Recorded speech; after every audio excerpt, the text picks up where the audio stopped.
안녕하세요. 역사문화 현장을 직접 찾아가 전문가 선생님과 함께 다양한 이야기를 들어보는 생생 역사 토크 5번째 시간입니다.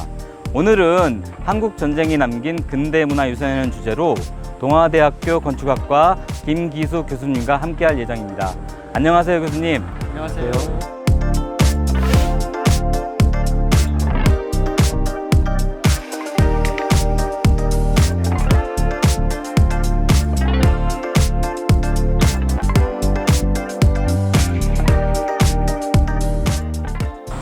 오늘 저희가 와 있는 곳은 한국 전쟁 당시 임시 수도로 사용되었던 부산인데요. 오늘 어떤 이야기를 들려주시게 될까요?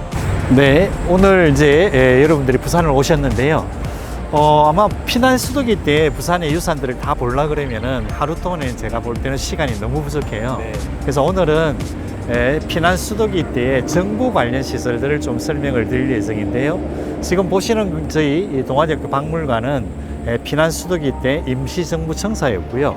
요 인근에 있는 아마 그 당시에 대통령 관저로 사용되었던 임시수도 기념관, 그리고 정부 기능주에서도 상무부 북물로 사용되었던 지금 부산 중부산 한전 지점 요 세 건물을 위주로 제가 안내를 드릴 예정입니다.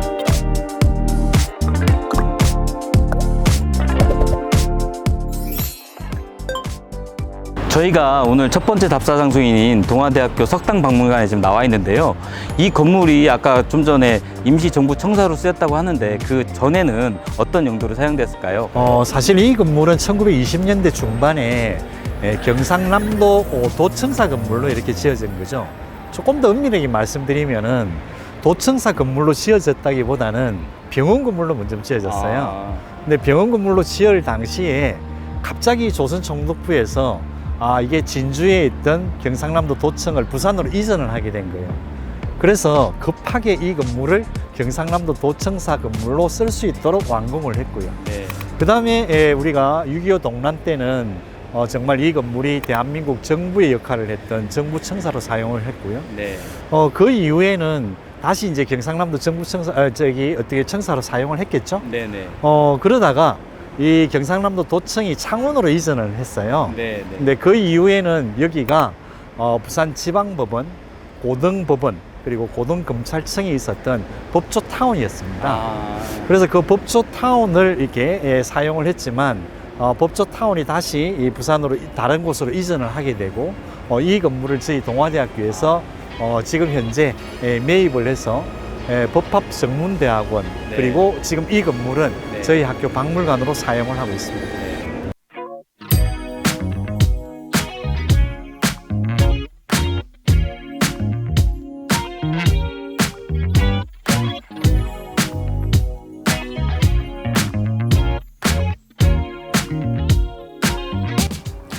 네, 이 박물관을 한번 둘러보니까 옛날에 사용하던 굴뚝의 모습도 보이고 또 건축 부자재들도 이렇게 볼 수가 있던데요. 이 건물이 갖고 있는 또 다른 특징들이 있을까요? 제가 이 건물에 대한 전체적인 이제 어떻게 보면 건립부터 해서 이렇게 사용의 어떤 과정들을 설명을 드렸는데요. 이 건물이 이제 최종적으로 저희 학교 박물관을 지금 쓰고 있잖아요. 네. 근데 그 박물관으로 쓰지만 그 앞에 있었던 그런 과정들 속에서 어떻게 쓰는가에 대한 부분들을 어떻게 전달할 것인가에 대한 고민들이 이 건물에 지금 남아있는 거죠. 이제 굴뚝 같은 경우에는 처음에 제가 이 건물이 병원으로 지어졌다라고 얘기를 했는데 그 병원이 가지고 있었던 어떤 냉난방 시스템을 운영하기 위해서 필요했던 게 굴뚝이에요. 그래서 이제 그런 굴뚝을 남겨뒀고요. 또 한편으로 보면 이제 이 건물 자체가 행정기관으로 이렇게 쓰이게 됐는데 그 행정기관으로 쓰였을 때 필요했던 공간들, 장소들이 3층에 올라가면은 옥탑방에 있었잖아요. 네. 이 부분은 이제 그러한 공간들을 이렇게 의도적으로 남겨놓은 거죠.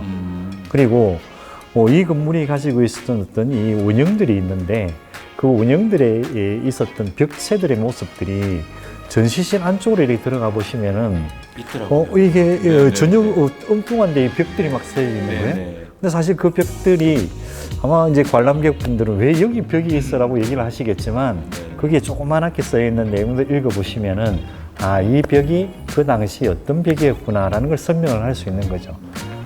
아, 그러면 부산에는 그 한국전쟁과 관련된 다양한 근대 건축물들이 있었을 것 같은데요. 그렇죠. 그런데 아마 이게 6.25 전쟁이 일어나고 아마 급하게 정부가 움직였잖아요. 네. 그렇기 때문에 부산에서 그 정부라든지 이 피난을 위한 시설들을 새로 짓는다는 것은 그건 불가능했을 거라고 봐야 되는 거죠. 네. 그런 측면에서 본다면은 이런 어떤 시설들을 부산에서 잘 활용할 수 있는 건물을 찾았을 거고 또 그런 건물들을 이제 아마 이 정부들이 어떤 건물에 어떤 기능들이 들어갈 거라고 이렇게 아마 다 조율을 했을 것 같아요. 네, 네.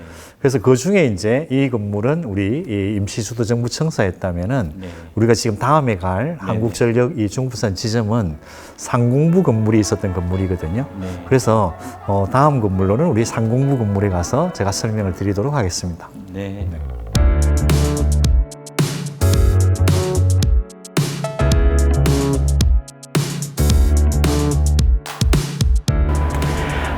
교수님, 여기 한국전력 중부산 지점으로 저희가 이동을 했는데요. 네. 여기는 한국전쟁 당시에 어떤 건물로 쓰였던 건물인가요?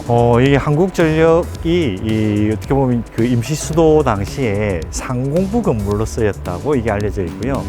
왜 상공부 건물로 쓰였냐면은 그 당시에 상공부에서는 이런 어떤 국가의 전력 사업이라든지 아마 이게 에너지 관련이라든지 수출 관련이라든지 이런 것들을 굉장히 중요시 주 업무가 아마 그거였던 것 같아요. 근데 이 건물이 어떻게 보면 일제강점기 때부터 전력을 생산하던 회사 본사였던 거죠. 아. 네, 그런 연유로 아마 네. 상공부가 여기 위치했던 걸로 이렇게 알고 있습니다. 이 건물도 굉장히 이국적으로 지어진 것 같은데요. 이 건물의 특징은 무엇이 있을까요? 이 건물이 일제강점기 때 1930년대 중반에 지어진 건물이거든요. 근데 일제강점기라 그러니까 일본의 영향을 많이 받았다고 생각하시잖아요. 근데 우리나라 전력에 대한, 전기에 대한 걸 공부를 하다 보면은 이 전기에 대한 어떤 기업이나 이런 것들은 미국에서 다 들어와요. 그러다 보니까 이 미국에 관련된 어떤 이러한 그 건축 형식이라든지 전기 시스템이 들어오게 되는 거거든요. 그래서 이 건물은 전체적으로 외형을 보면은 아마 이 보스턴이나 아니면 뉴욕의 오래된 건물의 빌딩 스타일하고 거의 똑같은 거예요. 그래서 지금도 이래 보면은 외부에서 오피스 빌딩인데 조금 어떻게 보면 고풍스럽지만 굉장히 현대적인 어떤 느낌이 든다는 이유가 아마 그런 연유가 있지 않을까. 그러니까 일본식의 어떤 서양 스타일이라기보다는 아마 미국식의 서양 스타일의 영향을 받았던 오피스 건물이기 때문에 외부가 아마 그렇게 느껴질 것 같고요. 또 한편으로 보면은 이게 건물이 4층 정도밖에 안 되니까 우리 뭐 건축 법규상으로도 4층은 엘리베이터를 안 두는 게 일반적인 거예요. 근데 이 건물은 전기를 생산했던 본사 건물인 거죠. 그럼 그 당시에 아마 이 전기를 생산했던 본사 건물로서 엘리베이터가 있다는 것은 굉장히 화두가 될 수밖에 없던 거죠. 그래서 이 건물에 4층이지만 아마 이런 엘리베이터 시설도 있었고요. 또 특히 이제 지금 여기가 엘리베이터 홀이라고 얘기하는 우리 건축에서는 코어 존이라고 하는 굉장히 중요한 부분인데 여기를 보시면은 뭐 이게 지금 인조석 물갈기라든지 아니면은 저 계단실의 어떤 이런 이 대리석으로 마감됐다든지 이런 걸 보면은 굉장히 고급스러웠던 빌딩이었다. 그리고 또 특히 이제 여기에 있는 금고라든지 이런 걸 보면은 이 건물이 가지고 있었던 기능들을 그대로 보여주는 거고요. 그런 관점에서 보면 이 건물은 어떻게 보면 처음에 전기 이 본사 건물로 지어져서 지금도 한전이 있다는 것은 그 기능이 그대로 유지가 되고 있잖아요. 그러니까 보통 오래된 건물들은 기능이 몇 번씩 바뀌어요. 근데 이 건물은 기능이 바뀌지 않은 상태에서 그런 어떤 건축적인 특성과 그 건물이 가지고 있었던 기능들이 그대로 잘 유지되면서 사용되고 있는 그러한 어떤 건물이 아닐까. 좀 전에 아까 건물 바깥에서 이게 외관을 봤을 때 약간 그 처마라고 해야 되나요? 그 부분하고 약간 굴뚝 부분이 좀 특이한데 그런 구조도 뭐 특징이 있는 건가요? 그렇죠. 기본적으로 제가 설명드린 것처럼 이게 근대기 때 오피스 빌딩을 만드는 스타일들이 있는 거예요. 그래서 보통 이 스타일들을 3등분을 해서 만드는데 저층부, 지금 이 건물도 저층부는 화강석으로 이렇게 마감이 되어 있고요. 중층부에는 이렇게 보면은 타일로 마감이 됐어요. 그리고 맨 위에 이제 상층부는 이런 어떤 데코레이션을 가지고 있는 이런 양식. 근데 그런 어떤 기본적인 형식이 보스턴이나 이렇게 오래된 어떤 이런 빌딩을 가보시면은 조금은 다르지만 그 기본적인 형식을 갖추고 있는 그런 특징들이 있죠.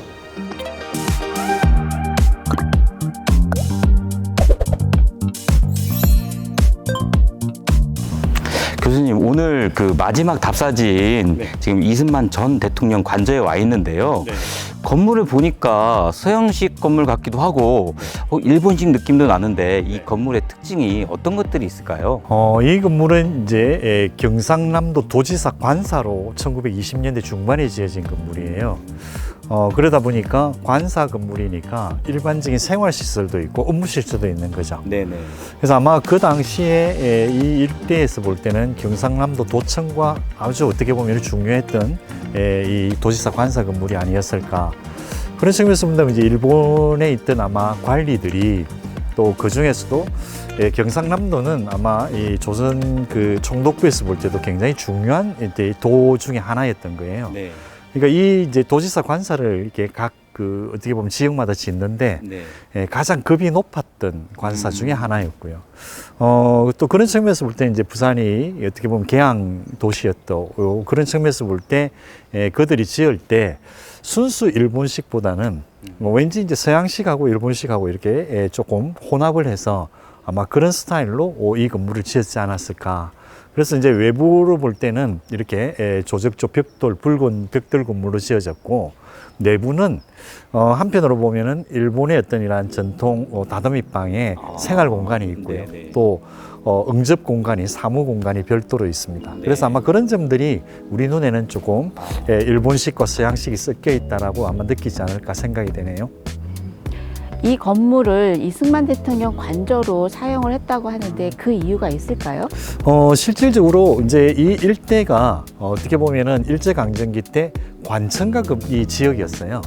그리고 이제 특히 이제 요 밑에 저희들이 조금 전에 보고 올라왔던 지역이 이제 경상남도 도청사 건물이었는데 네. 그 건물이 임시수도 정부청사로 쓰였던 거죠. 그 정부 기관이 거기 있었고요. 그러면 아마 그 정부 기관들을 수장이었던 이 대통령의 어떤 관저들은 항상 그 근처에 이렇게 위치를 하게 되는데 그 중에서도 가장 쓰기가 아마 좋았던 건물이 이 건물이었던 거고요. 또 특히 이제 입지적으로 볼 때 여기서 보면은 그 당시에는 부산 일대에 이게 다 보였던 거예요. 네, 네. 그리고 조금 높은 지형이거든요. 요 조금 전에 우리가 올라왔던 그 계단에서 보면은 네네. 아마 이승만 대통령이 거기에 서서 일반 시민들에게 국민들에게 연설을 했다든지 이런 것들도 사진들이 남아 있어요. 그런 측면을 볼 때는 대통령으로서 어떤 이러한 그 정치적인 군사적인 어떤 행정을 펼치는데 굉장히 입지적으로는 좋은 장소였다. 그리고 인근에 국가기관들이 위치를 하고 있었기 때문에 여기에서 정치 그리고 행정, 국방 그리고 외교에 이르기까지 모든 어떤 이러한 그 1023일 동안의 기억들 그리고 어떻게 보면 거기에서 일어났던 사건들이 이 건물하고 같이 있다. 아마 이렇게 설명할 수 있을 것 같아요.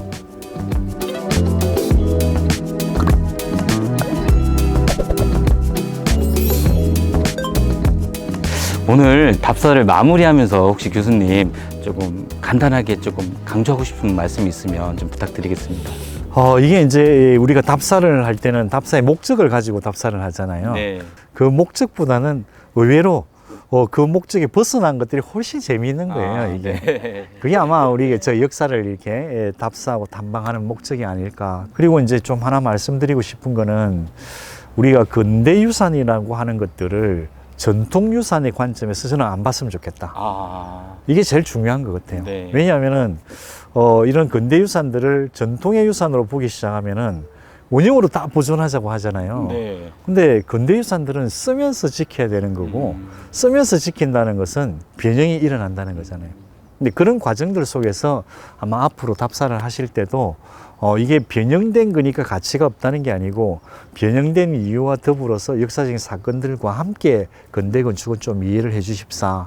그게 이제 제가 말씀드린 거는 현장과 스토리들을 결합해서 봐야 되는 것이 근대 유산이고 전통 유산의 어떤 관점에서 원형적인 모습을 가지고 근대를 보면은 어떻게 보면은 우리가 흔히 볼 수 있는 건물이고 또 한편으로 보면은 그렇게 멋있는 건물들이 아니에요. 그러니까 필히 스토리를 같이 봐달라고 좀 말씀을 드리고 싶습니다. 네.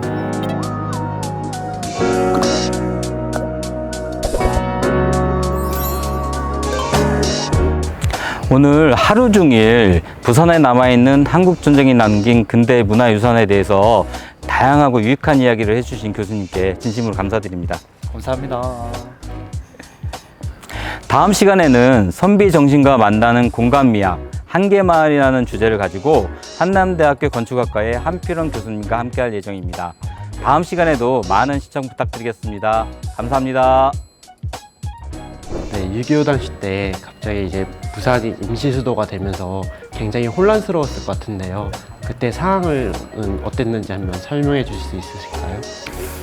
그 설명을 드린다는 건 굉장히 저도 어려울 것 같고요. 근데 뭐 우리가 전쟁에 정말 이 6월 25일 전쟁이 나자마자 이게 북한 쪽에서 밀고 내려와서 급하게 이제 이게 부산까지 오게 됐잖아요. 정말 경황이 없었을 거라고 생각이 들어요. 근데 아마 그 기간들 중에서도 그래도 이 수도라는 기능을 어디에 옮길 것인가를 고민을 많이 하셨던 것 같아요. 근데 궁극적으로 이제 부산이라는 것을 정하고 부산을 오면서 이제 낙동강 방어선이 생기게 되잖아요. 이때부터 이제 전체적인 이제 재정비 이 작업을 하지 않았을까. 또 그런 것들이 쌓여서 결국 대한민국의 지금 정체성이 지켜질 수 있지 않았을까. 이렇게 우리가 이해할 필요가 있죠.